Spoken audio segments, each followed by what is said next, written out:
akharajna minha habban, baada ya kuihuisha tukatoa kutoka kwenye ardhi hiyo chembe ububu, faminhu yakulu, wao watakula kutokamana na chembe hizo zinazotoa kwenye ardhi. Hii ndiyo aya ya kwanza yatupeka kwa Mwenyezi Mungu Subhanahu wa Ta'ala. Lakini kama kawaida yetu, kabla ya kuingia katika tafsiri, kuitafuta hiyo aya na vipi ni aya na vipi yatupeka kwa Mwenyezi Mungu, wata tuzifasiri hizi aya kimufradat, tuulize baadhi ya masuala, tujitayarishe kuipokea fikra ya kimsingi ya aya kama hii. Suala la kwanza linalotukabili ni kwamba kuna mafungamano gani baina ya hii aya tunaoanza nayo na aya iliyotangulia. Kweli sisi tumeifanya hii juzu mbali na ile juzu mbali, lakini hizi ni aya zote ziko ndani ya sura moja na zatembea kwa mfululizo mmoja. Kwa hivyo kila aya inayofuatia yafungamana na aya iliyopita. Aya tuliyomaliza kama mkumbuka nyuma ilikuwa ni wa in kullu lamma jami'un ladaina muhdarun, kwamba Mwenyezi Mungu baada ya kutuonesha wale ashabul qarya, wale mushrikini walipowapinga wale mitume watatu, wakawatia jela, wengine wanena waliwaua hasa, wakamuua na ule bwana alikuwa kuwatetea, alikuwa min afsal Madina, wale Mwenyezi Mungu aliwaangamiza, aliwateremshia adhabu hapa hapa duniani. Kisha Mwenyezi Mungu akawaambia kwamba hii sio adhabu ya mwisho, kuna malipo ya siku ya Kiyama. Kwa hiyo yakaja masala ya siku ya Kiyama, ndio aya iliyomaliza kwamba Mwenyezi Mungu atuambia na wote watahudhurishwa kwa Mwenyezi Mungu mbele ya uwanda wa mahshar, na watahesabiwa na watalipwa tena. Sasa juzu iliyopita au aya ya mwisho iliyomalizika ilikuwa imeingia kwenye masala ya Kiyama katiti, japokuwa haiko kwenye kuzungumza maudhui ya Kiyama, lakini yaligusia masala ya Kiyama. Na masala ya Kiyama tukiyazungumza yamaanisha ni masala ya kufa kisha kufufuliwa, na hili ni suala litakuya mahala pake inshallah katika juzu ya 4. Tutaingia kwenye masala ya Kiyama, lakini nataka kuonesha tu mafungamano hapa.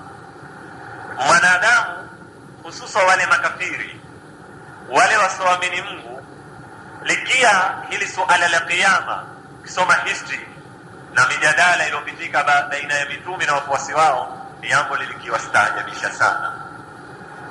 Mpaka kwenye sura ya Yasin pia iko wakawa unena vipi Mungu ataihuisha mifupa baada ya kuwa imeze kutakalika, wa hiya ramim. Mwanadamu amekufa, ameoza,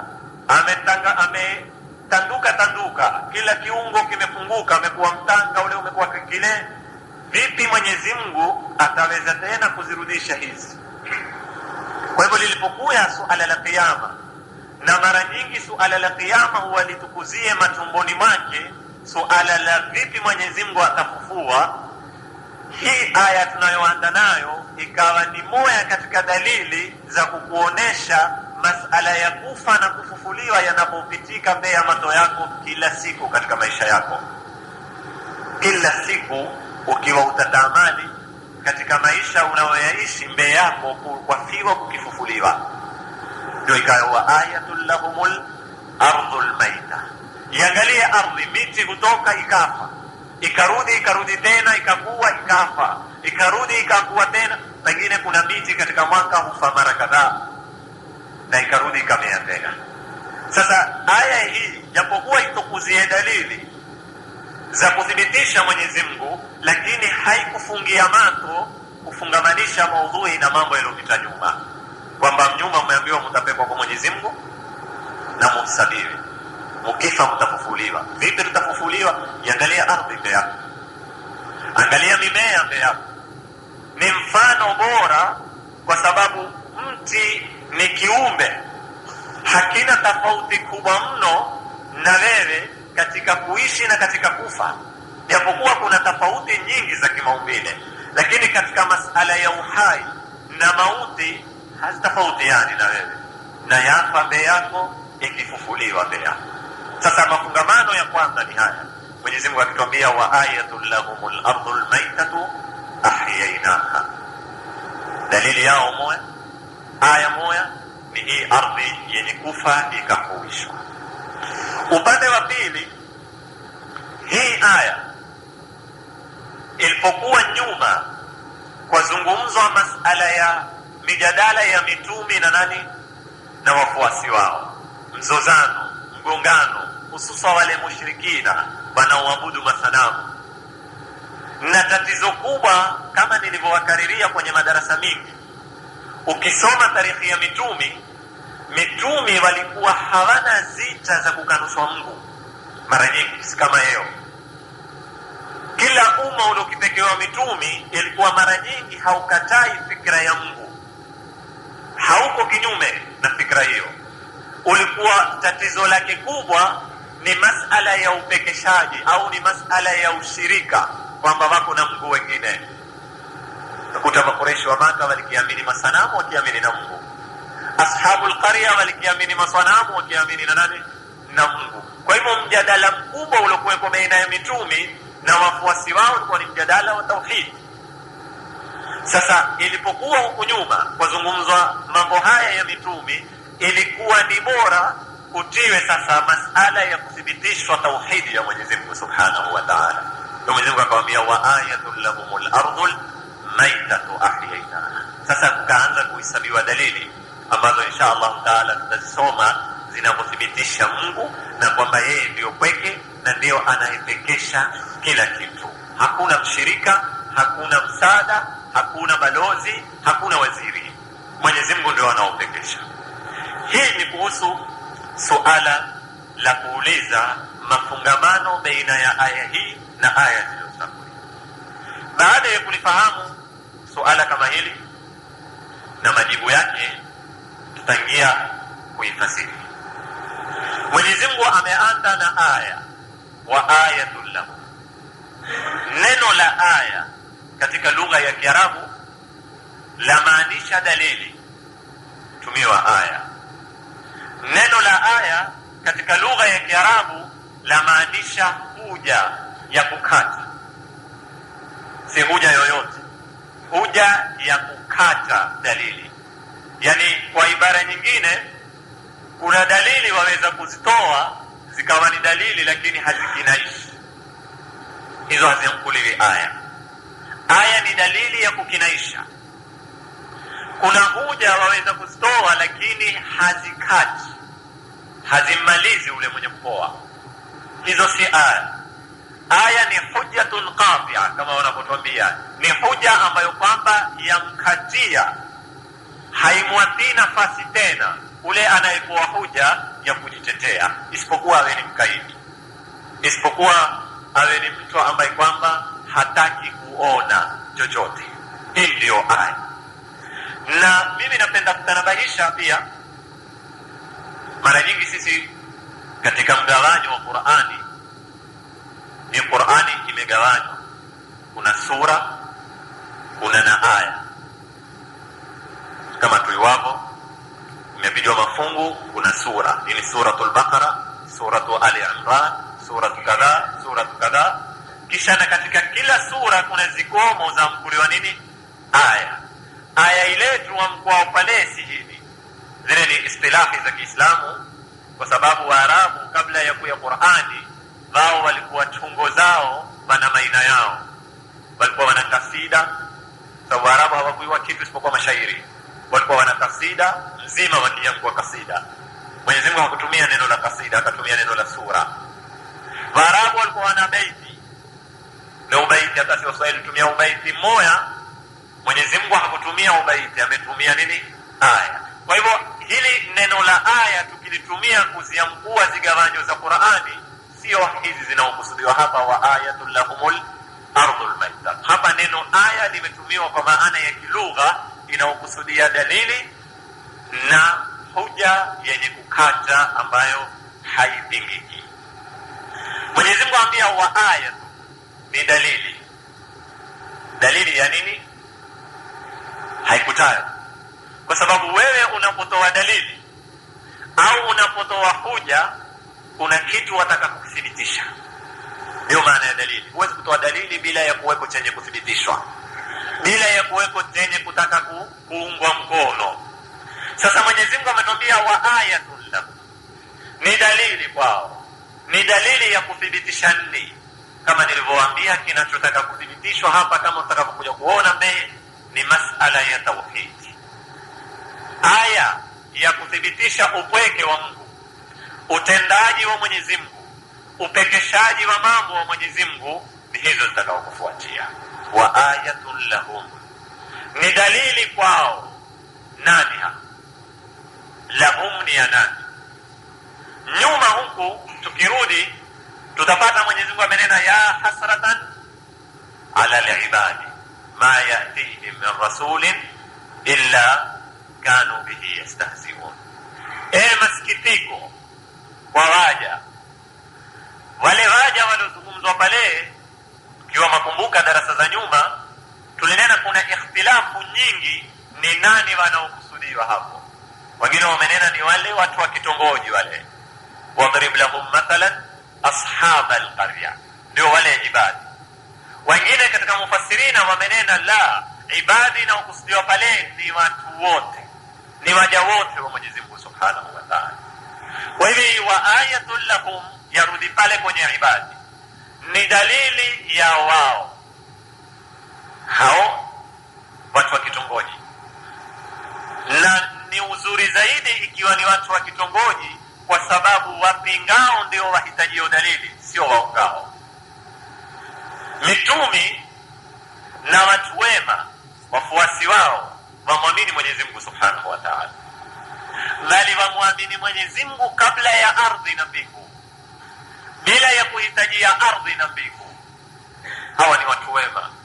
Ukirudi katika dua ya al-Imam al-Hasan alayhi salam, yulikanao kwa jina la dua ya Arafa, siku ya Arafa, siku ya tarehe 9, ni dua maarufu ambayo ni sunna kuisoma siku ile.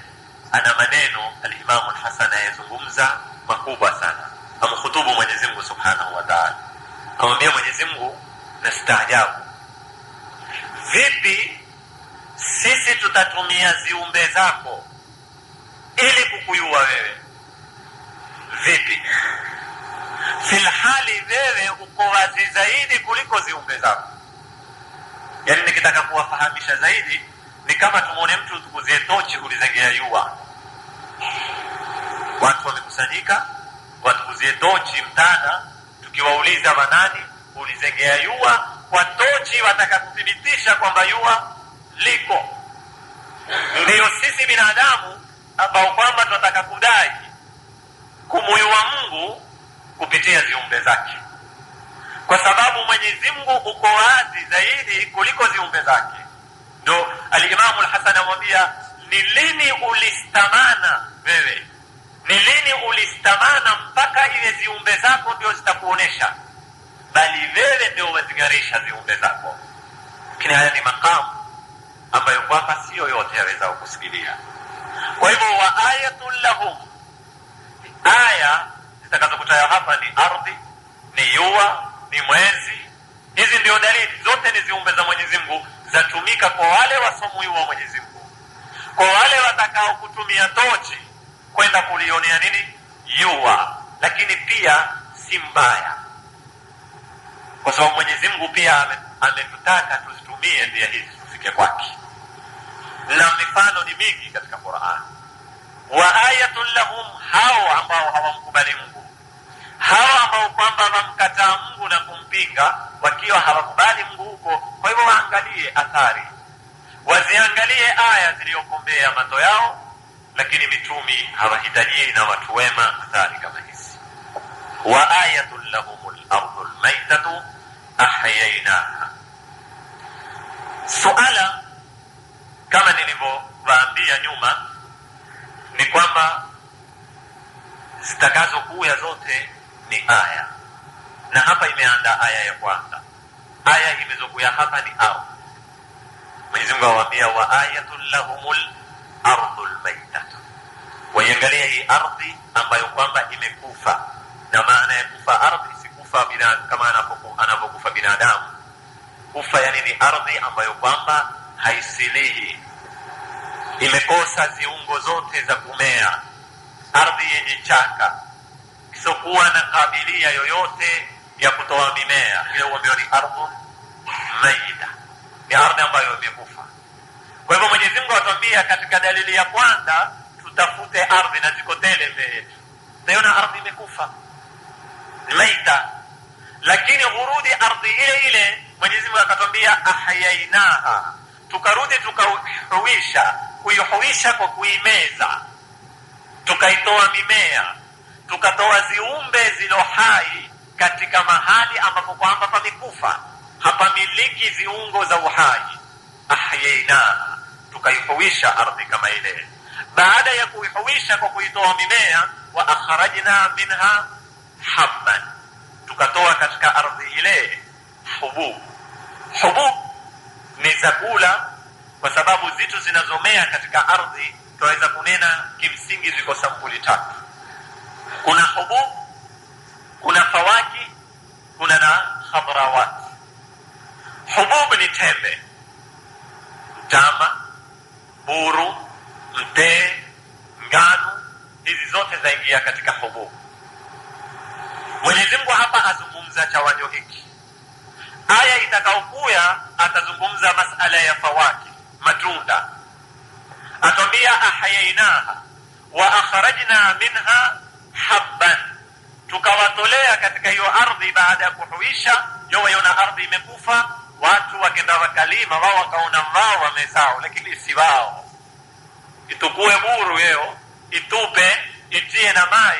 Sio kule kulima kwako na kutia mai kwako ndio umeipa maisha ile buru, ndio umeifanya buru ipasuke itoe mmea. La, zile ni sababu Mwenyezi Mungu amezipanga katika mikono yako, lakini utenda kazi wa Mwenyezi Mungu ndio unaofanya kazi pale. Katolewa mimea kama ile ikatoa hubub, faminhu yakulu. Katika tembe hizo zinazotoka ndio wanadamu wanaokwenda kisha wakala. Kitu si hatujali. Wewe utakwenda dukani, pimia mtee kilo moja utapimiwa, pimia mtama kilo moja utapimiwa, pimia buru kilo moja utapimiwa. Lakini ujiulize, hii buru au ile sinia ya wali baada umeze kupikwa ukawekwa kwenye jambi au kwenye meza ukaketi ukala, wewe wajua chakula, wazungumza masala ya vitamin, na hii itakujenga, hii haikujengi, hii itakupa vitamin A, hii itakupa vitamin B. Ujiulize, lakini ule mtee ulikujaje mpaka ukawa mtee? Hili ndio suala ataka Mwenyezi Mungu usimame nalo. Hili ndio suala ambao kama Mwenyezi Mungu akwambia ni aya. Hizi ni dalili ziko mbele ya macho yako, yataka tu utanabai. Tulie katiti na uyasome haya mambo. Yalikuja vipi iliyohuishwa hii ardhi? Ardhi hii haina lolote, umetupa tembe moja. Kama Mwenyezi Mungu anatuambia mathalul ladhina yunfiquna amwalahum fi sabilillahi kamathali habba, umetupa tembe moja ya buru, ikakutolea mburu, ukakutolea kisuke, na kila kisuke kina nini? 100 habba. Buru moja ikakupa buru 700.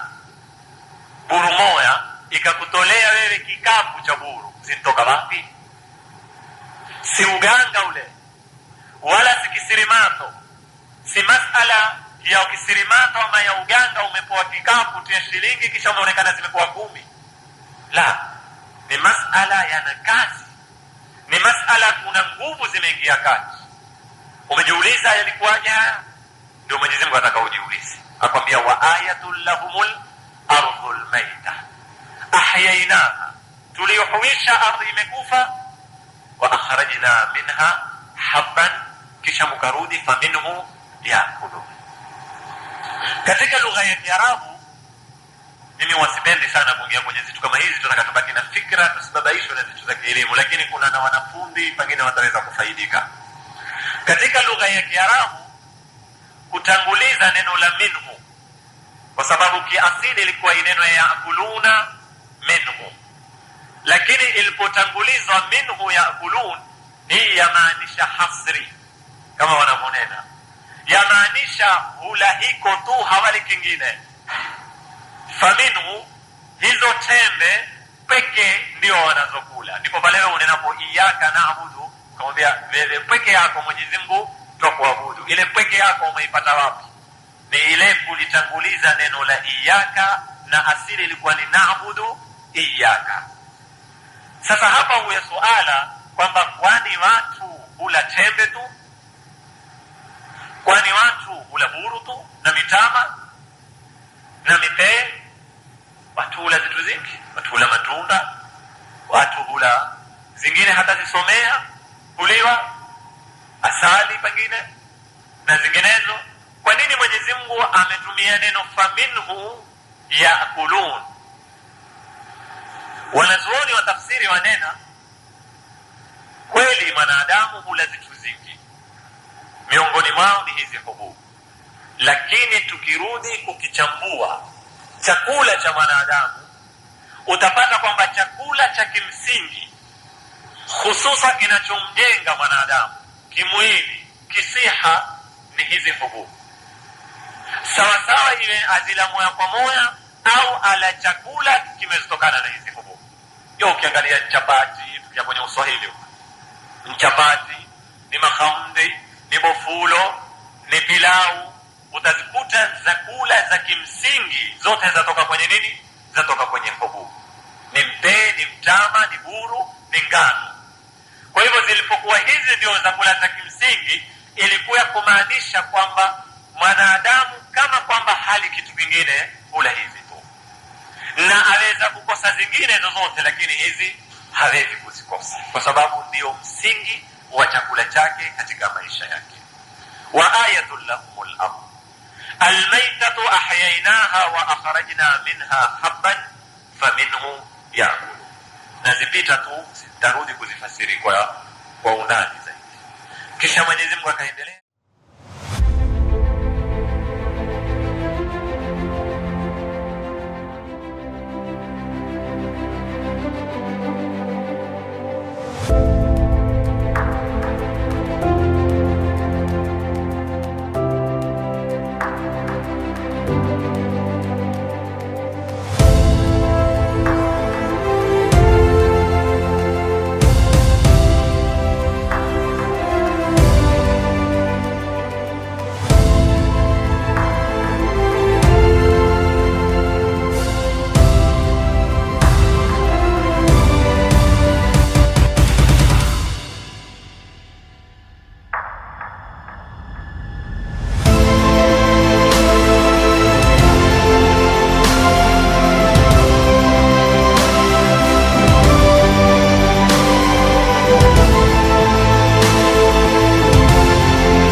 katika aya ya 34 akatwambia waja'alna fiha jannatin min nakhilin wa a'nabin wa fajjarna fiha min al-uyun.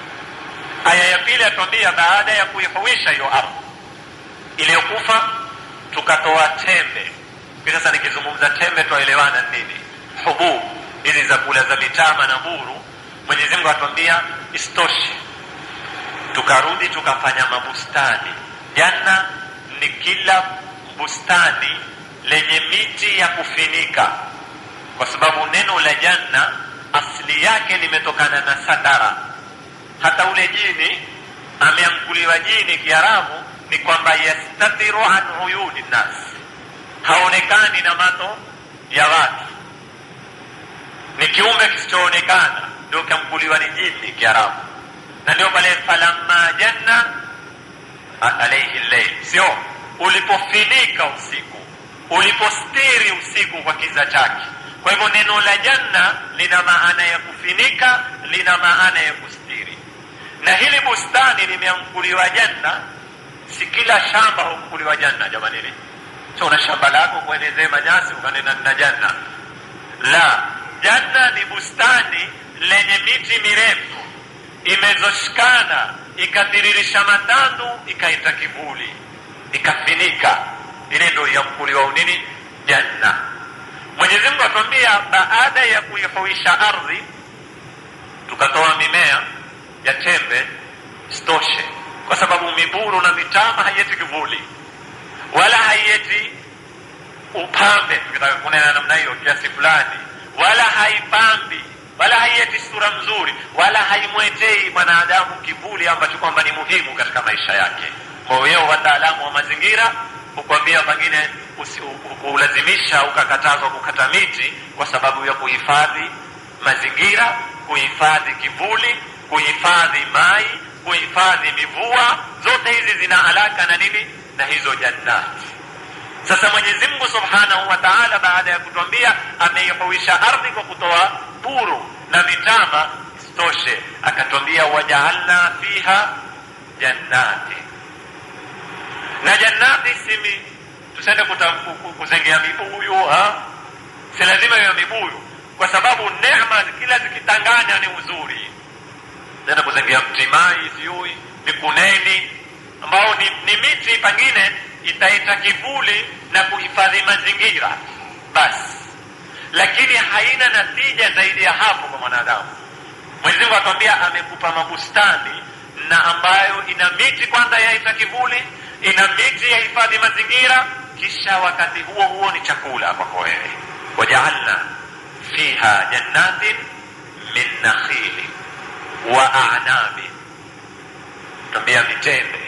Nakhili ni jamu ya nakhl, na nakhli ni mti wa mtende. Kwa hivyo nakhil ni mitende, ni miti mikubwa hii ya kuhifadhi mazingira, na ni katika fawaki. Kile cha pili nitakupa cha chakula, kuna hubub, kuna na fawaki, matufaha, mitende, zabibu, maembe, haya yote yaingia kwenye fawaki. Wa a'nabi, na hizi zabibu sawa sawa ziwe ni mbichi ama ziwe ni za kukausha. Zote hizi ni katika neema za Mwenyezi Mungu. Zote hizi zarudi kwenye ile ile wa ayatul lakumul ardhul maita. Istoshe Mwenyezi Mungu atuambia wafajjarna fiha minal uyun, tukapasua. Fajara ni shaq, ni kukipasua kitu, tukaipasua ardhi. Minal uyun, tukatoa zile chemchemu za maji, kwa sababu yale maji yako chini ya ardhi. Mai mnavyoyaiwa nyinyi ni kiungo dhaifu sana, ni kiumbe dhaifu. Mai hayana nguvu hiyo ya kuweza kupasua, lakini Mwenyezi Mungu Subhanahu wa Ta'ala akayapa nguvu, yakaweza kupasuka, yatoka ndani, yatoka kwenye umqil ardh, yatoka deep katika ardhi, yakapanda, yakapasua ardhi, na yakatoa chemchemu, na yakaanza kuunda mito na mabuhaira, maziwa, na yakaweza kutembea, na yakawayanosha sasa hiyo miti.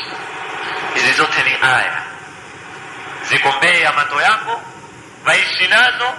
Hutaki zitabu, hutaki dalili za kifalsafa, hutaki dalili za dini. Hizi ni dalili alokwenda skuli, asokwenda skuli, alosoma madrasa, asosoma madrasa, aloni profesa ambaye ni mkulima, zote haziona mbele ya macho yake.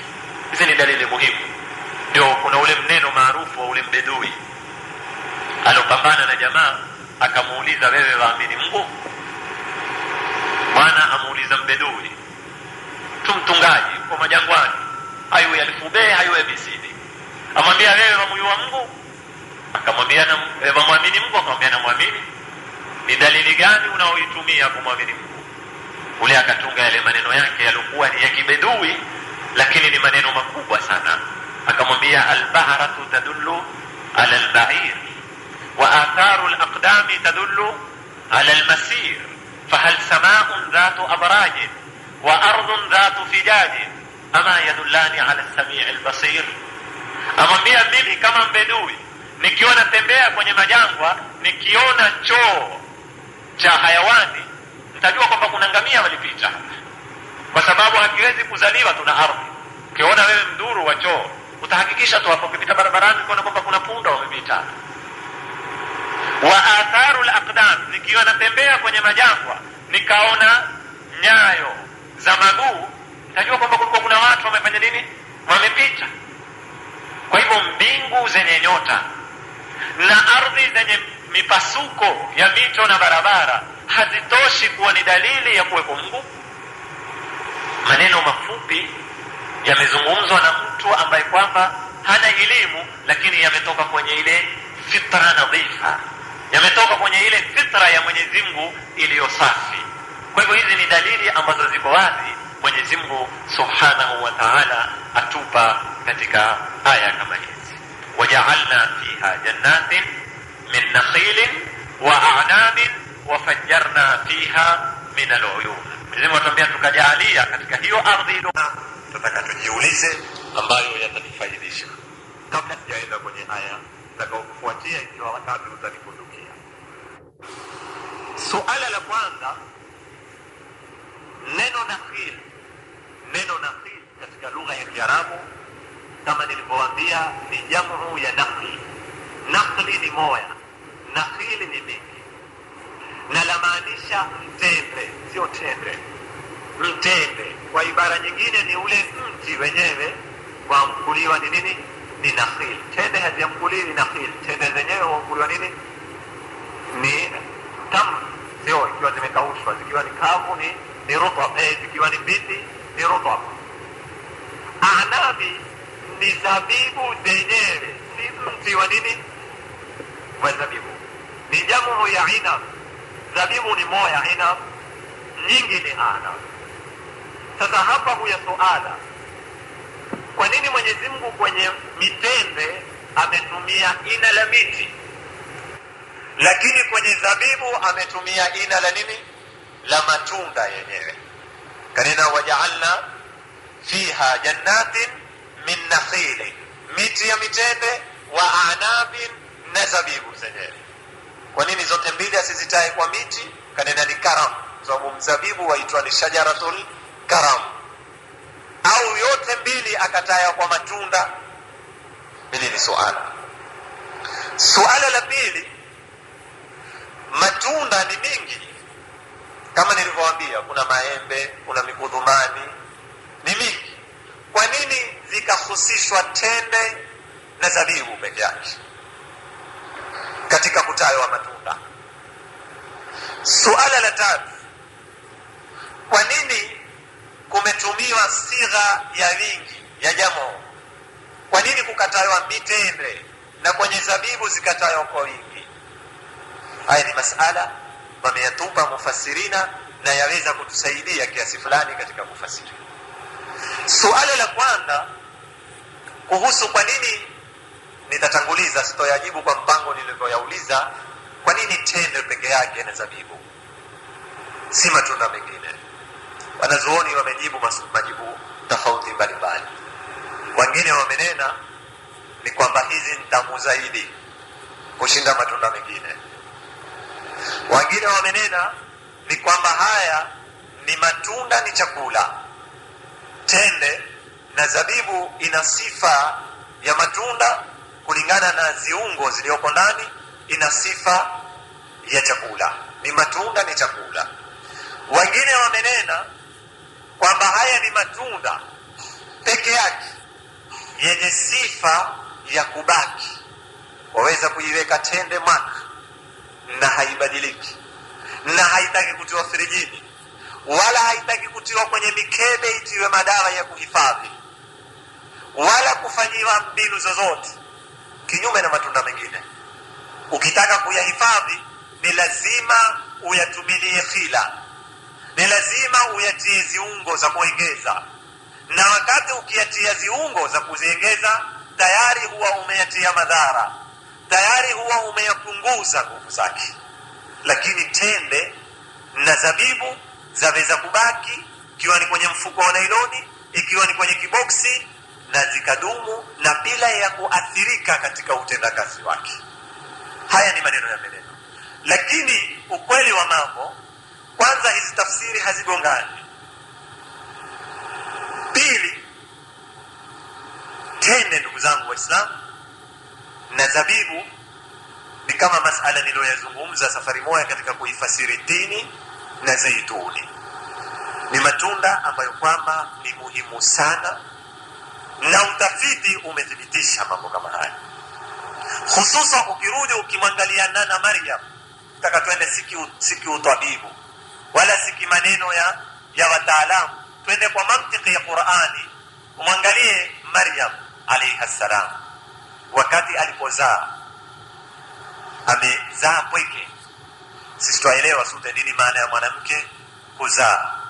Amekimbia na mimba yake kwa sababu ya tuhuma. Vipi atapata mimba bila ya mume? Ikawa kuna tuhuma kwa nana Maryam, akenda akazaa chini ya mtende. Chakula cha kwanza Mwenyezi Mungu Subhanahu wa Ta'ala alomwamrisha nana Maryam ale ilikuwa ni tende, baada ya kijana kushuka. Pengine sisi wasaweza kuambiwa mnoshe asali, mpe supu ya kuku, mpe kadhaa. Ni kuonesha umuhimu wa kitu cha kwanza kitakachokushuka kwenye uzao na kwenye matumbo ya mwanamke ambaye kwamba ameanza kuzaa ni kitu gani muhimu. Jambo wanadamu walishughulikia sana. Mwenyezi Mungu alitagua tende, akamwambia nana Maryam, kitetemeshe hicho kigogo cha mtende, kutaanguka tende, kula hizo tende. Tende zile ndizo zilomuinua, akaweza kujikusanya, hana mpokezi, hana mwenye kumshikia mwana, hana mwenye kumshika mkono, na akaangata kijana chake na akarudi katika moyo wake kupambana na propaganda zilizokuwepo. Hili peke yake ni tukio toto ambalo limesajiliwa na Qur'ani la kutuonesha sisi tende ina dauri gani katika mwili wa wanadamu na ina umuhimu gani. Kwa hivyo kutaguliwa matunda haya mawili yameondoka na msingi wa umuhimu wa haya matunda. Yale uketi sana, yale yatakuwa na nini, lakini kadhia muhimu ni kwamba haya matunda yaketi na yana natija kiasi kikubwa katika mwili wa wanadamu. Suala la pili, masala ya kutaywa mtende na kutaywa zabibu. Mufassirina wanena ni kwa sababu ukiutukua mti wa mtende, Mwenyezi Mungu uko katika mahala kwa kutuonesha neema ili tuzisome, zinaotufaidisha kwenye maisha yetu, tuzisome zitupeke kwa Mungu. Ukiutukua mtende si tende peke yake zinaotufaidisha. Ukiuangalia mtende ufananishe na mnazi, nataka kuufananisha na mti ulioko kwetu. Mnazi sisi twafaidika na nazi, ile nazi yenyewe yatufaidisha. Zifuvu za ile nazi pia zafanya nini? Zatufaidisha. Hata yale makumbi yanaoifinika ile nazi pia jamaa huambikia mkati. Hata yale mahogo na malifu yanaotoka kwenye ule mnazi yana faida katika maisha yetu. Yale makuti, upakua yale makuti tukatengeza tukazimbia mapaa ambao ni kiungo muhimu katika maisha yetu. Lile la kati hogo tukalitukua tukasukia boma, yana kazi katika maisha yetu. Mpaka kile kigogo cha ule mtende, pengine yaweza kuwa yeo kulingana na mabadiliko ya maisha hakitumiki tena, lakini ukienda katika zijiji kile kigogo waweza kukikata ukatia ndio kipia katika nyumba. Ukirudi katika msikiti wa Bwana Mtume sallallahu alaihi wa sallam, ulijengwa kwa zigogo za minazi, ndio ilikuwa kuta zake. Zigogo za mitende ndio zilikuwa nguzo, na mahogo ndio yakawa utengezewa paa, na makuti ya mtende ndio yakazimbiwa. Kwa hivyo ukiuangalia mtende wa kufaidisha mwanadamu katika maisha yake wote, kutoka kigogo chake mpaka makuti yake mpaka makarara yake mpaka matunda yake. Kwa hivyo Mwenyezi Mungu alipotaka kutueleza kwamba hii ni neema, mtende hakuzitaya tende, aliutaya nini? Mtende. Akatwambia waja'alna fiha jannatin min nakhilin, mtende mzima wa kutumikia wewe mwanadamu. Lakini ukia kwenye mzabibu ni katika sampuli za kama buru hizi, ukishokatwa kisukwa zile ukatokatwa zikatupuliwa zikaenda mbali zikaenda zake, si mayani yake yanaotumiwa, si zitandu zake, yani wewe wafaidika na lile tunda lenyewe peke yake. Na hata kama iko faida kwenye mayani kiasi fulani, ni faida toto sana ambayo kwamba haistahiki kuzungumzwa. Ndio sampuli hii ikawa huku kutatajwa mti, huku kutatajwa matunda peke yake, kwa sababu mti wote ni neema, lakini huku matunda peke yake ndio neema. Mwenyezi Mungu akatwambia waja'alna fiha jannatin min nakhilin wa a'nab. Na Mwenyezi Mungu suala la tatu amezitaya kwa wingi, ametwambia mitende na zabibu, amezitaya kwa wingi. Mufassirina watwambia ni kwa sababu sampuli ni nyingi. Tende si sampuli moja, kuna mitende sampuli mbalimbali, kwa rangi, kwa maumbile. Hizi ni kubwa, zile ni toto, hizi ni tamu zaidi, zile ni wastani, zile utamu wake si sana, hizi zina viungo fulani, hizi hazina viungo. Kwa hivyo kuna tofauti mbalimbali ya tende, kuna na tofauti mbalimbali ya zabibu, ingawa zote za kuliwa zabibu na zote za kuliwa nini, tende. Mwenyezi Mungu amezitaja kwa wingi kwa kutuonesha kwamba neema zake ni nyingi, mpaka sampuli zimekuwa nyingi katika kutajwa zitu kama hizi. Waja'alna fiha jannatin min nakhilin wa a'nabin wa fajjarna fiha min al-uyun. Nimebakiwa na suala moja, talimaliza nifunge, sitoweza kuendelea aya ya 3 wakati umenisonga sana. Nalo ni kwamba sisi kama tunapoelewa katika kuchangia mmea sawa sawa, uwe ni hubu ama ni mitende, mvua ina dauri kubwa. Mvua ina dauri kubwa katika kuihuisha ardhi na katika kumea. Na mara nyingi ukirudi kwenye Qur'ani utapata Mwenyezi Mungu anapozungumza masala ya mimea, chakula kinachomea katika ardhi, hutaya mvua au hutaya mbili, mai yanayotimbuka kwenye ardhi na mai yanayoshuka kwenye nini, kwenye mbingu. Kama ile mtambia anna sababnal ma'a sabba thumma shaqaqnal arda shaqqa, sisi tumemimina mai kutoka mbinguni tukaipasua na ardhi. Hapa katika mazungumzo haya hapokuya masala ya mvua. Mwenyezi Mungu amezungumza masala ya nini, ya mai, ya uyun. Na uyuni ni chemchemu, ni mai yanayotimbuka kwenye ardhi yakatoa mito au maziwa. Kwa nini hakukutaywa mvua? Wanazuoni wamejibu kwa sababu miti mikubwa kama mitende, aghlabu mara nyingi mvua yachangia mchango mtoto sana, kwa sababu hili ni miti yataka mai ya kudumu, na bustani bora ni ile bustani lenye mito ya kwenda. Ni miti ambayo kwamba yataka mai ya kuketi kwenye ardhi, na mvua haiketishi mai. Mvua ni mai ya kupiga, ya kumea kitu cha mwezi mmoja kikamalizika. Lakini miti ya kudumu kwenye ardhi ni miti ambayo kwamba yategemea mai yanayotimbuka kwenye ardhi, ambayo yana sifa ya kudumu, na mai yenye sifa hiyo ndio aliyoyataja Mwenyezi Mungu Subhanahu wa Ta'ala alipotwambia waja'alna fiha jannatin min nakhilin wa a'nabin wa fajjarna fiha min al-uyun. Pia tukitaka kutumia elimu zaidi tunaweza kunena msingi wa hiyo mvua ni hayo maji yanayotoka kwenye ardhi, kwa sababu lau si mai yakatoka kwenye ardhi yakasimama, jua likafanya kazi yake, kukapatikana ile wanaoita ni nini, evaporation, hiyo yakavutwa juu, kukaundika mawingu, ikarudi ikatoka mvua, utakuta masdari ya mvua, matumbuko ya mvua yategemea haya mai yanayotoka kwenye nini, kwenye ardhi. Kwa hivyo Mwenyezi Mungu hakuwa na haja ya kuizungumza mvua, kwa sababu hiyo mvua yenyewe yaingia katika wafajjarna fiha min al-uyun.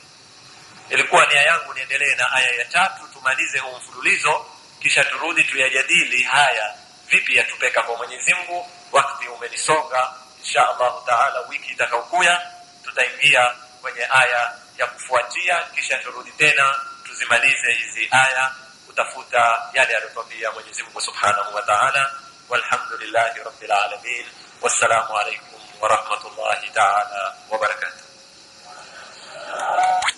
Kisha kuna aya nyingine tena, wala sawfa yu'tika rabbuka fatarda. Ambiwa pia mtume kwamba Mungu atakupa mpaka uridhike. Sasa hizi aya ndivyofahamu suala kana kwamba zagongana, kwamba huko aambiwa Mungu wewe utapoa utakacho, na huku aambiwa upoi. Sasa zitu zikiwa na maelezo mawili vipi? Kwa ufupi kuijibu suala kama hili, kuna tatizo kubwa la makabili wa Islamu, nalo ni tatizo la kuifasiri Qur'ani mujazzaan, yani tatizo la kutunda aya ukaifasiri Qur'ani. Na Ibn Abbas kama alipopokewa, ambao ni katika mufassirina wakubwa wa masahaba, anena al-Qur'anu yufassiru ba'dahu ba'dha, Qur'ani yaifasiri baadhi yake kuifasiri baadhi. Na Waislamu matatizo mingi ya kifikra wanayoyakuwa yako hapa, wakati kunapotukuliwa aya moja bila ya kutukua aya ya pili, na mifano ni mingi. Mwenyezi Mungu atampa mtumi mpaka aridhike, lakini upande wa pili tunataka tufahamu kwamba ridhaa ya mtumi haiko kinyume na ridhaa ya nani? Ya Mungu. Kwamba mtumi hakuna jambo atalitaka kwa Mungu ambalo kwamba liko kinyume na matakwa ya Mungu. Na Mwenyezi Mungu anapomwambia mtumi wewe humuongozi umpendao, lakini Mwenyezi Mungu ndio anayemuongoza mpendao, aya hii haiko kwenye mgongano. Sharti tufahamu kwa nini kateremka aya kama hii. Tuisome ile khalfia, background ya hii aya. Mtumi Mwenyezi Mungu amemsifu, amemwambia laqad ja'akum rasulun min anfusikum azizun alayhi ma anittum harisun alaykum bil mu'minina raufur rahim. Mwenyezi Mungu anatuambia nyinyi mmeitiwa mtumi atokamana na nyinyi, ambaye kwamba ni utungu sana kwake yeye akiwaona nyinyi hupotea. Husongonyika sana mtumi, huudhika sana akiona wafuasi wake hupotea katika tabia ya mtumi. Tabia hii mpaka ilisikilia wakati ikawa umemtia maradhi mtumi, mpaka Mwenyezi Mungu akamteremshia aya akamwambia umoiangamiza nafsi yako wewe. Usiiangamize nafsi yako kwa mashingo na matungu, kwa sababu wao hawakuamini. Kwa hivyo hii aya innaka la tahdi man ahbabta iko kwenye msuko huu, kwa sababu mtumi ataka watu wote wawe Waislamu. Si hasidi mtumi, wala pepo haiyai ukawa full house kwamba kumeshangia 10 basi utosha, bali mtumi hakatai hata Abu Jahali afanye nini, asilimu, na ni jambo likilipenda hili. Lakini Mwenyezi Mungu amwambia mtumi si uamuzi wako. Ukishakupenda wewe mtu ataongoka, lazima na ule mwenye kuongoka awe uko tayari kuongoka. Sio Mungu ataka kumuongoza, tusifahamu naye, walakin Allah yahdi man yasha. Mungu muongoza mtakao, kwamba Mungu hupiga kura. Mungu humuongoza amtakao, kwa maana atakao kuongoka. Kwa hivyo ambiwa mtumi wewe haumuongozi umtaka wewe, sharuti ule unayemuongoza ali yeye ametaka kuongoka ndio aongoke. Kwa hivyo hakuna mgongano baina ya matakwa ya Mungu na matakwa ya nani? Ya mtumi. Mgongano uko baina ya matakwa ya mtumi na matakwa ya ule kafiri. Kafiri ndio hataki, faman shaa falyu'min wa man shaa falyakfur. Kwa hivyo uamuzi uko hapa. Natumai nimenijibu mpaka hapo. Naam. Swala mauliza, Mwenyezi Mungu kwa nini atupishe dori kubwa fil hali kuna ndia ya mubashira, yani direct? Si yui wa kusudiani bashara, yani ajitokeze. Yani wajua pia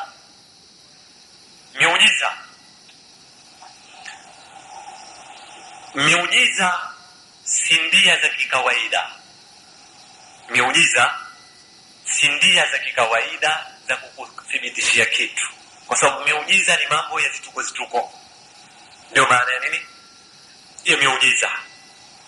Lakini mimi nataka kwenda na wewe sampuli hii. Kwa nini wewe waamini zitu zingi ziko kwa ndia hizi ambazo kwamba waziona ni dori refu kuzitumia katika kumwaminia Mungu? Mfano, sisi sasa yao tulioko hapa msikitini tuna imani kwamba taa zimezimika, sawa, na lau kukapiga pepe sasa yao miandi ikaanza kupiga pepe, pengine sote zitatoka hizo, sio zimewaka. Sote tutaamini kwamba ile kuwa kahrabaia, ile nguvu ya umeme imekuya, na hakuna mtu katika sisi anaoiona hii au anaonyeshwa miujiza, ni athari zake ndio zatuonesha. Wewe waamini akili iko, na waweza kunena huyu una akili, huyu madazimu, kupitia athari.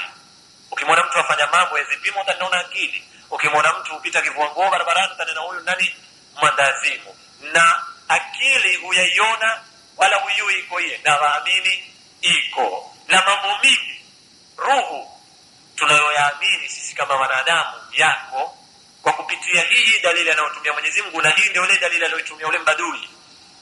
Ukiona nyayo utajua kwamba kuna mtu amefanya nini, amepita. Ukiona choo cha mnyama utajua kwamba kuna mnyama hapa ameingia chooni. Kwa hivyo ukiona picha imechorwa sasa utajua kuna nani, kuna mchoraji. Ukiona jengo utajua kuna nani, mjengaji. Hizi ndio njia za kawaida na mwanadamu azitumia. Miujiza ni ndia za zituko na zaweza kutumika, lakini hatari yake. Wewe wataka miujiza, lakini miujiza si neema, miujiza ni nekma, ni adhabu. Ukiingia miujiza ukitoamini utateremka adhabu.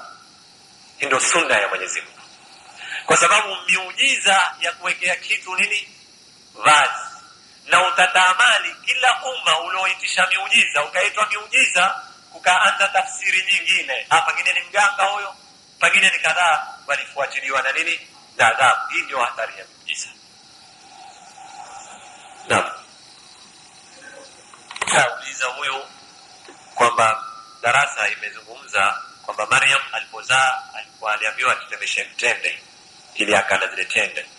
Ni maana kulikuwa pale hakuna chakula kingine, au kilikuwepo akaambiwa ale tende kwa sababu ya umuhimu wa tende? Yani kama nimemfahamu swala lake, ataka kuuliza hivi, tukilitupa sampuli nyingine, una hakika gani kwamba tende ina umuhimu? Pengine kile upatacho kula, pengine pale alipozaa kulikuwa hakuna kitu kingine isipokuwa nini, ni tende. Na lao pengine kulikuwa ni chini ya muembe, angaliambiwa ale nini, ale embe. Na lao ilikuwa chini ya mkunazi, angaliambiwa ale kunazi. Na lao ilikuwa ni chini ya mkungu, angaliambiwa ale kungu. Sasa hii si dalili ya kuthibitisha umuhimu wa tende. Kusema ukweli, swala yako inao msingi, lakini ule Maryam si mwanamke wa kawaida kwanza, na ile mimba aloitukua ilikuwa si mimba ya kawaida, imetukuliwa kizituko bila ya baba, na ule aliyoko ndani ya matumbo pia si mtu wa kawaida, ni mtumi. Kwa hivyo mambo yote yaliyotokea katika mazazi ya Maryam yalikuwa si mambo ya kawaida. Kwa hivyo kulikuwa kuna msukumo wa Mungu mpaka ni wapi atakwenda kuzaa na chini ya kigogo gani. Kwa hivyo lau kulikuwa kuna mti mwingine muhimu sana, kungelikuwa kuna msukumo wa Mungu siku ile azae chini ya mkunazi. Kwa hivyo masala ya Maryam kujipeka chini ya mtende ilikuwa si masala ya sudfa, ya mambo yamekuwa ama yeye ametakuwa. Ilikuwa ni masala kuna inaya ilahia, kuna msukumo wa Mwenyezi Mungu Subhanahu wa Ta'ala.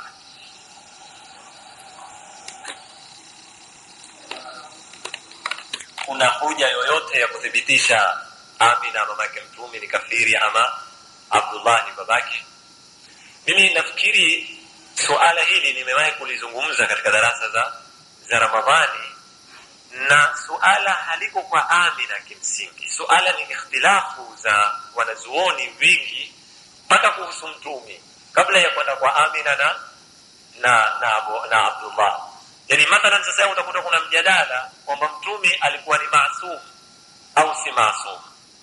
Akiwa ni maasum, yani hafanyi madhambi, alikuwa ni maasum kutoka akizaliwa mpaka kufa, au alikuwa ni maasum baada ya kupoa utume, na kabla ya kupoa utume alikuwa akifanya mambo namna atakao. Itikadi yetu na vingi katika wanazuoni wa Kisunni ni kwamba baba wa mitume si mtume Muhammad. Wa baba wa mtume, mama, hawa ni tahara. Si tahara kwa maana lazima wawe ni waislamu wa kuswali, ni maana hawakuchifuliwa na mambo ambayo kwamba yaweza kuathiri kuzaliwa nani? Mtume sallallahu alayhi wa sallam. Kuna hadithi yazungumzwa kwamba mmoja alimuuliza mtume, aina abi, babangu uko wapi? Yani akusudia siku ya kiyama. Mtume akamjibu akamwambia, inna abi wa abaka fi nar. Akamwambia kwamba babangu na babako wako motoni. Bila shaka hili ni hadithi ambayo kwamba haikubaliwi na imejadiliwa kiasi kikubwa na imedhihirishwa udhaifu wake. Nafikiri yaweza kuwa msingi wa maneno kama haya ya kuthibitishwa ukafiri ama nini wa vitu kama hizi umetokamana na vitu kama hizi. Lakini Mtume sallallahu alaihi wasallam alikiwaombea Mungu na alikiwazuru na alikimzuru mamake na alikienda kunini, na sioni kwamba lao ilikuwa ni mtu hastahiki na ni wa motoni atakwenda kumfanyia vitu kama hizi.